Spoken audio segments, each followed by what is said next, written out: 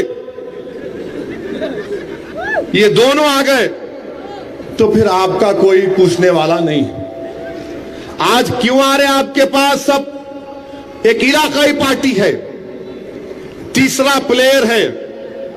یہ اگر کھیل خالی 2 لوگ کھیلیں گے تو فٹ بال ہم کو بنا دیں گے.